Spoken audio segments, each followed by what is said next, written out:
sitting here with my blanket and my notebook, I do feel like I'm an old lady about to solve a crime. So we are back with the 5th installment of the series that only I care about.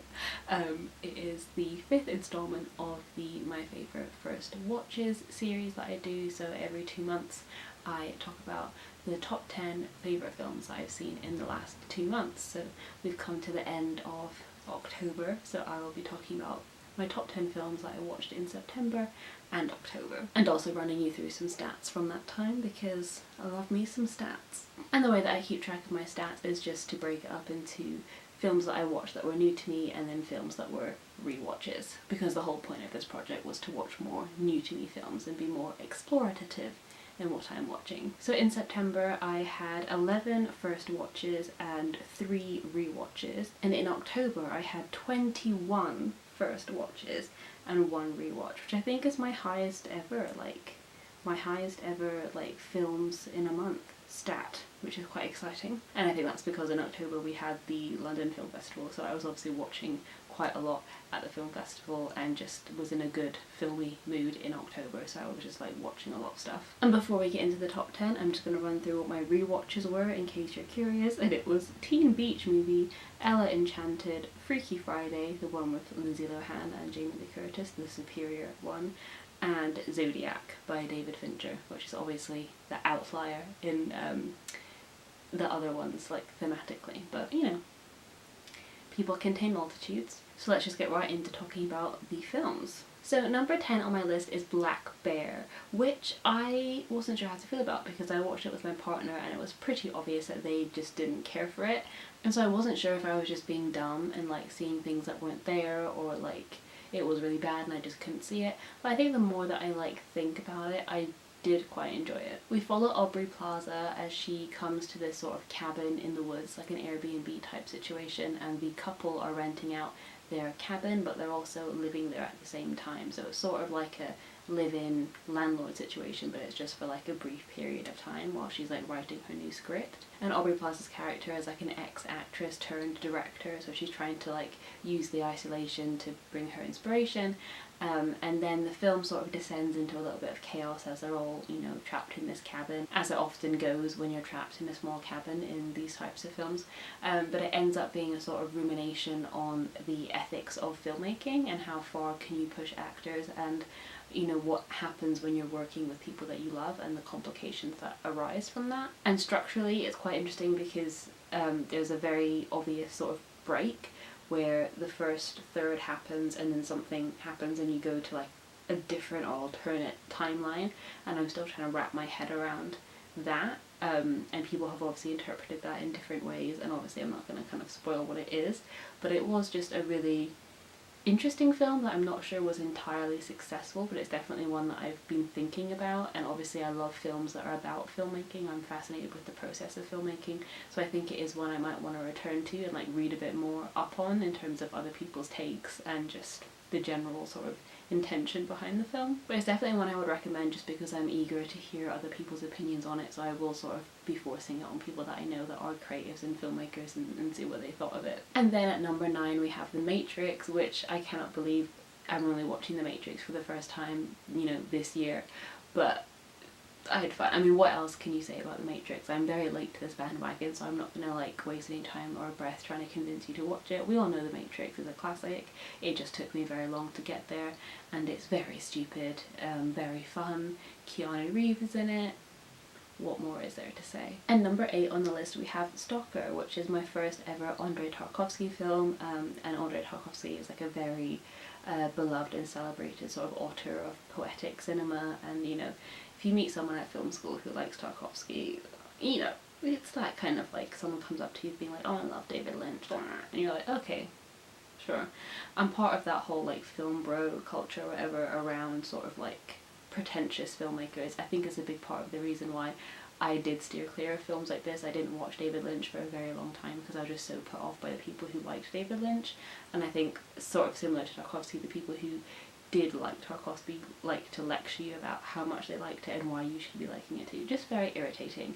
And it's even more irritating when you do discover their work for yourself and you think, oh, okay, it was merited, and I did myself a disservice by not looking at it sooner. But anyway, so Stalker is a film that should be like impenetrable in a way. It's like based on this sort of obscure-ish sci-fi novel, and it is about this place called the Zone that has just erupted or sort of emerged on Earth. And the Zone is this strange patch of land where just strange things happen, like weird things go missing, people feel a pull to this place, and just it doesn't obey the same laws of physics as the rest of the natural world does. And legally you're not allowed to enter the zones, and there are these people that sort of are unofficial guides, and they take money to take interested travellers to the zone and be their sort of unofficial tour guide through the like dangerous terrain. And it's like 3 hours long, and not a lot really happens. It's very slow, it's very meditative, the music is really interesting, the visuals are absolutely stunning. And I was low-key offended when I told my mum that I liked it, because she was like, oh wow, you know, wow, she was so surprised.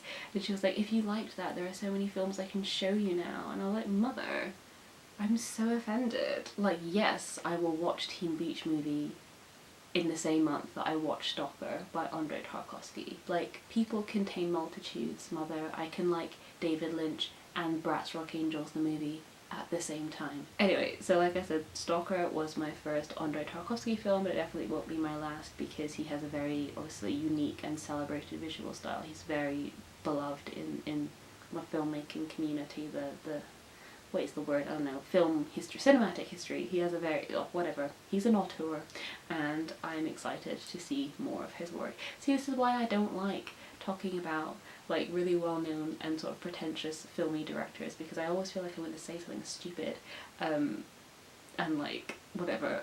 Anyway, moving on, I'm just going to stop now. You should watch Stalker and make up your own mind. Don't, Number 7 on my list is, again, a very tonally different film from Stalker, so again proving my point that people contain multitudes, and the film is Barb Star Go to Vista Del Mar.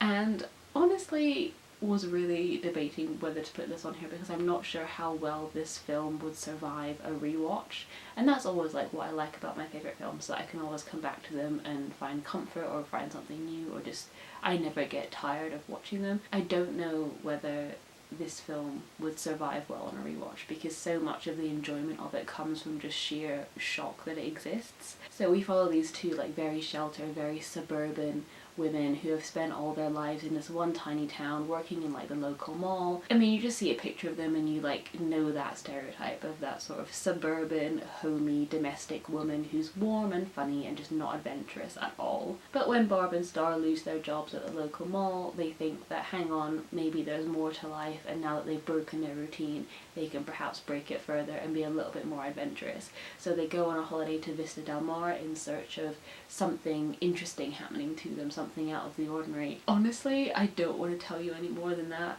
Jamie Dornan's in it, there's a musical number in it, there's like a spy subplot. It's very stupid, and I just loved it, because I think as a film graduate I put so much pressure on myself when I write or when I'm trying to come up with ideas, that anything I make has to be stellar and like 10 out of 10 and really, really worthy of someone else's time and attention. But what I really admire about films like this is that it's just someone who sat down in a room with their best friend and gone, hey, let's write a movie that allows us to go on holiday and have sex scenes with Jamie Dornan. And I think that's just amazing. Like, that's just so much fun. Like, just making films for the joy of it and like not caring whether or not it will be of interest to anybody else. Just making your own shit, living out your dreams. I love it, I love it. I had so much fun. Number 6 on my list is Dune, which obviously was like the big release of October. Everyone's been talking about it. It did really well at the box office. We're already confirmed to be getting part 2. And I had a lot of mixed feelings about Dune. I think I've come down mostly positive on it just because it's beautiful, it's just so gorgeous. But what is really funny is that I knew it was going to be like 3 hours long, and then when the sort of title comes up, it's like Dune, and then it says part 1, and I just looked over at my partner like, what? And I just think that is so ballsy of Denis Villeneuve to approach Warner Brothers with this unadaptable, but this famously unadaptable book that other people have tried to adapt and failed at, and said, hey, it's this really dense sci-fi novel, so what I'm going to do is I'm going to split it up into 2 films, and all of the exciting climax is going to happen in the second film. And the first one is going to be very slow world building, and that's all it's going to be. And we're just going to have to trust that people have enough good faith in us to come back for the excitement of part 2. And then Warner Brothers said yes.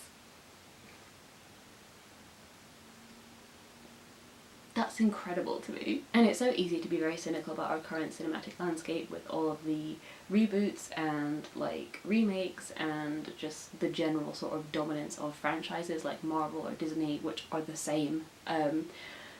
Like there's such a monopoly of the market, and that just sucks for, you know, young up and coming filmmakers, for original films, all of that. So it is just sort of exciting that a big studio put a shit ton of money into this idea which shouldn't really have worked. Like a whole movie that is just world building, a sci-fi movie that has no big like pew pew like set pieces, a sci-fi movie that shares more with like a quiet family drama than it does with Star Wars.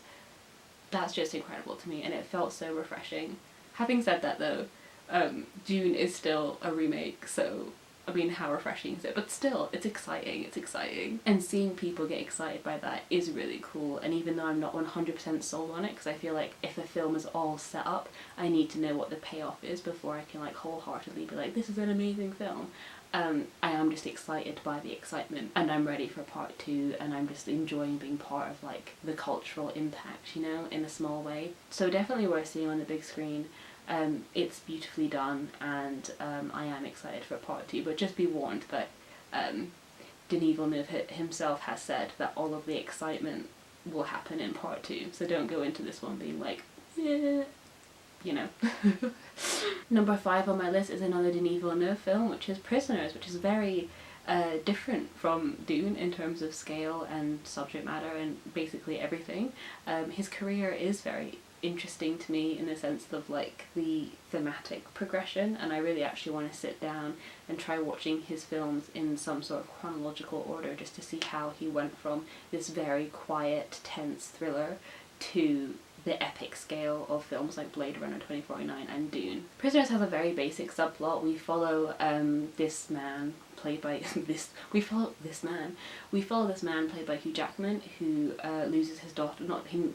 He doesn't lose his daughter. She goes missing. So Hugh Jackman and his family are around a neighbour's house or a family friend's house for Christmas or some sort of get together, and he lets his daughter, you know, go back with her friend to their house to pick something up, and basically on the course of this journey she goes missing.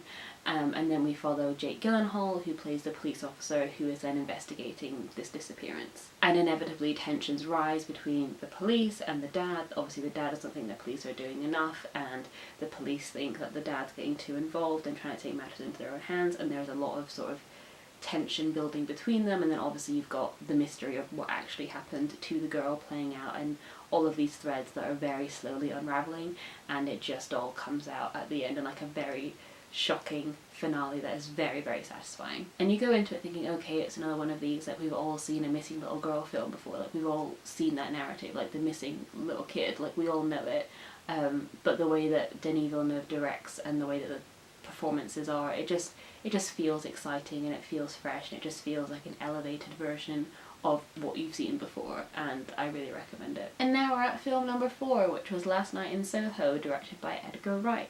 And I had a very good time with this simply because I saw it on my birthday, and we went to see it in the Electric Cinema in Notting Hill, which is an absolutely stunning cinema. It looks more like a theatre than it does a cinema. It's old-fashioned, it's intricate, it's beautiful, it's plush, all the seats are like velvety, and they have the little lamps like in the tables. Beautiful, beautiful cinema, and it just felt like you're going back in time. It was so classic, and for Last Night in Soho, a film which is about sort of time travel and it's set in the 60s, it just felt like I had stepped back in time, and it was just really like the perfect place to see that film. It was gorgeous. So Last Night in Soho follows Eloise, who is a big, big dreamer. She's very ambitious. She wants to be a big fashion designer, and she lives in Cornwall at the start of the film, and so obviously a very kind of small suburban-y sort of rural area. And then when she gets into UAL, she moves to London, big move to London, to study fashion. And when she's there, she starts having dreams of this girl in the 60s who is played by Anya Taylor-Joy, who is just stunning in absolutely everything that she does. And at first these dreams are very beautiful, very euphoric. You know, Eloise herself loves all of the music from that time. She really romanticizes that time of London. You know, she grew up hearing stories about it from her mum, and you know, she's very stylistically inspired by that time, and she starts, you know, designing dresses from that time, and she's just very naive, I guess, in the way that she romanticizes the past and is very nostalgic for that time. And then gradually these dreams, these visions that she's having of this girl in the 60s, Sandy, who is Anya Taylor-Joy, start to become a lot darker, and you know, she begins to actually fear for Sandy's life, and these dreams turn into nightmares. And Eloise quickly becomes haunted by this vision of the 60s of London, and about how girls often get really eaten up in the big city and they just don't hack it, they can't make it. And as it's Edgar Wright, you can expect that the style of it is wonderful. You know, it is so well researched. Edgar Wright, you can tell, has such a passion for the music and the films that come out of that time. He actually did a series at the BFI where he, you know, programmed a series of films that inspired Last Night in Soho, you know, films that were like neo-noir and films that are like giallo, like the way that they're lit is very specific, and he obviously is very cine literate. You can tell in the way that he makes films that he has an extensive knowledge of what has gone before in that genre and the, you know, sort of mood that he's trying to evoke. And there is so much love about Last Night in Soho, and there has been some criticism of the way it handles the ending, and obviously that being a spoiler, I'm not going to go into too much detail. I ultimately come down on it in a more positive light, I think. But I do see why some people thought it was clumsy, and there is some CGI at the end that I really just didn't like. It just doesn't fit with the rest of the film. But I think ultimately it is going for that sort of suspension of disbelief, and even if you're watching that ending and it feels like a bit too dramatic or a bit silly, I think that just fits with that genre, if that makes sense. And the whole film is an escalation, so the ending is meant to be dramatic, but yes, I can see why it hasn't worked for some people, and that's probably as much as I can say without directly spoiling the ending, which I don't want to do. So I really enjoyed it. I had a wonderful time seeing it for my birthday, and I'm really looking forward to hearing other people's opinions on it, because I do think it is one that might divide some people. Film number 3 is one that I saw at the BFI London Film Festival, and it was all very exciting, and it is The Lost Daughter, directed by Maggie Gyllenhaal, and I had accidentally booked myself into the bloody premiere, hadn't I? So I got to see Maggie Gyllenhaal in person, and Olivia Colman, and Dakota Johnson, and Jessie Buckley, and it was just such an electric atmosphere, which is very exciting. Like, I made such a big song and dance about how, like, I only want to go to sort of lesser known films at the festival because the big galas, the big premieres are really expensive and quite inaccessible, and like most of them are coming out in the cinema in like a month anyway, so what's the point? And you should go and seek out the indie films that, like, you know, you wouldn't necessarily get to see or aren't getting big cinema releases. And then as soon as I was there at the premiere, I was like, this is so exciting, oh my god, why don't I come to these more often? It was just so fun, it was so good. Ugh.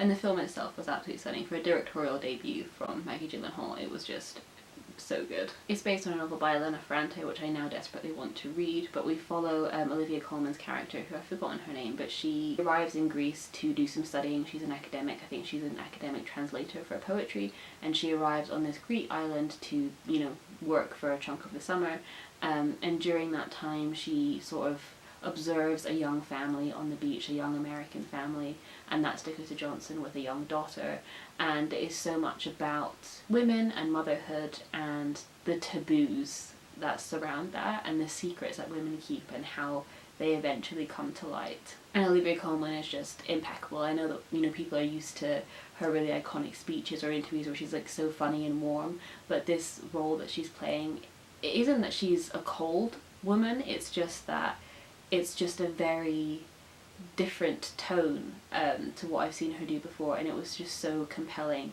And her character, I think some people will be so divided on it, like, I don't know whether to say it.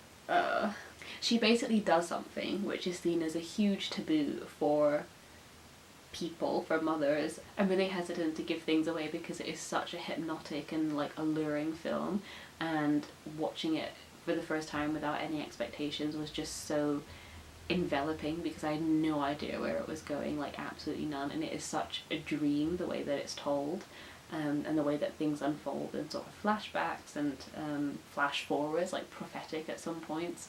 But it is just so wonderfully performed, and the cinematography and the soundtrack is all very beautiful, very hypnotic. And Maggie herself said in the introduction that she hopes that, you know, mothers see it with sisters, see it with friends, and that, you know, the act of seeing these unspoken truths play out on this big screen will join people together, and they will have conversations that they haven't had before. And I'm really excited for it to come out for exactly that reason, to talk to the women in my life about it and see what they thought. The next film was another one that I saw at BFI London Film Festival, and that was Compartment No. 6, which I absolutely loved. It is just such a gorgeous film. It is beautiful. It takes the age-old trope that we've seen before of strangers meeting on a train, and it breathes in new love and new life to it. So our main character, I never remember anyone's names, I'm sorry. Our main character is travelling from Moscow to Murmansk to see the petroglyphs, which is like this archaeological site. It's of interest to archaeologists. And it's these rock paintings that have been on Earth for thousands and thousands of years. And she is travelling there specifically to see these rock paintings. And on the train journey, she's sharing a cabin with this man who looks a bit aggressive. She starts out the journey being quite afraid of him and trying to change cabins and then trying to switch trains, and it doesn't quite work, so she ends up being stuck with him, and it is like a little bit uneasy, and you're like, oh, what genre is this? Is this going to be like a thriller? Is she going to try to escape him? Is this going to be like some sort of crimey thing? And it's just not. It's about how the tension between them sort of ebbs and flows, and in the end how they learn so much about each other. And I just thought it was really beautiful. And this makes it sound so cheesy, but essentially it's a film about how the journey is more important than destination. And the director basically talked about how the main character is searching for these petroglyphs. That's her main goal, and she wants to go and see these things, these permanent things that have been on Earth for thousands of years. She's searching for something solid because life just doesn't feel solid. You know, she's left a relationship back in Moscow, and she doesn't feel solid in that. She struggles to get hold of her other half, and she feels really sort of lost and untethered. And on this train, especially with this like really harsh snowy landscape whizzing past, you just don't feel at home. You don't feel the solid ground under you. And how she is searching for this thing that is solid and stable and comforting, but actually what gives her the most joy is this relationship with her cabin mate, which is fleeting and ephemeral, and she might never see him again, but that is what's most important. That's more important than this destination of the something solid, if that makes sense. I don't know if I've described that right. But just the performances were absolutely incredible. It's just a lovely, lovely film. Made me feel really warm and bittersweet and lovely and sad, and made me feel all the things. And it was the first film I saw at the festival, and I couldn't have started the festival off in a better way. It just made me so excited for all the films I had yet to see. And yeah, it was wonderful. And that brings me to my number one film that I saw in the last 2 months, which was Petite Moment by Celine Sciamma, which I also saw at the film festival, and it was absolutely impeccable. It is so staggeringly simple, and I think it was made in lockdown. That's why it's sort of pared down a lot, and it is just gorgeous. And I think every creative person or every filmmaker who also went through lockdown is going to be like, damn, like, wow, how could you create something so beautiful and emotional and moving when you've been so like limited and a whole like traumatizing pandemic was going on. Like, it is so rude of her to do that and show us all up. But anyway, the title is very literal. It's called Petite Moment, and it is about a young girl who has just lost her grandmother, and so her and her parents go to her grandmother's house to sort of clear out her stuff and, you know, go on their way. And then she wakes up one day and her mother's not there, and she's, you know, taken some time away to be by herself, and she's really struggling with the loss of the grandmother, her mother. And then the little girl goes playing in the woods, and she bumps into another little girl who looks eerily like her. I looked up, they are twins. It's not the same actress playing two different parts, they are like twins. And then this other girl that she's playing with leads her to this other house, which is like exactly like the one that she's in, and basically you find out that this other girl is her mother, but when she was little. So the title Petite Moment makes sense, like she meets her mother but when her mother is little. And this like magical realism is just so gorgeous and so simply done, and it is just beautiful. And it's only 70 minutes long as well, which is crazy. Like, we're in an era where, you know, big superhero epics and whatever are like 2.5 hours long, and I don't know, people feel like you need more to get like bang for your buck or whatever, but to be able to communicate everything you want to communicate and for it to be effective as well, and to have the desired emotional effect on people and do it all in 70 minutes. That's just so impressive, like, Jesus. And I didn't realise that the film had sort of minimal music and soundtrack and intrusion until this one big euphoric sequence at the end that had just had this beautiful song over it, and it was this gorgeous montage, and I was like welling up in the cinema, and it just felt like this is what film is supposed to be. This community feeling, this simplicity, this like core connection. It was just gorgeous. I just can't rave about it enough. And Sciamma is probably best well known for directing Portrait of a Lady on Fire, which is like indie film Twitter's like favourite film, and I haven't seen it yet. I really do want to watch more of her work. And I've also seen My Life as a Courgette, which is not directed by Sciamma, but she wrote it. And I think if you like Petite Moment, you will probably like that film as well, because it is also about a young child, and it's animated, and it's just beautiful and gorgeous and heartwarming in very similar ways. So yeah, just stunning. So we have reached the end of my top 10 list for the films that I watched for the first time in September and October. I would love to hear your thoughts on any of the films that I talked about today, and if you don't have any thoughts on any of the films that I talked about today, tell me what your favourite like recent thing that you've watched has been. I would love to hear it. Thank you so much for watching, and I will see you soon with another video soon. Bye.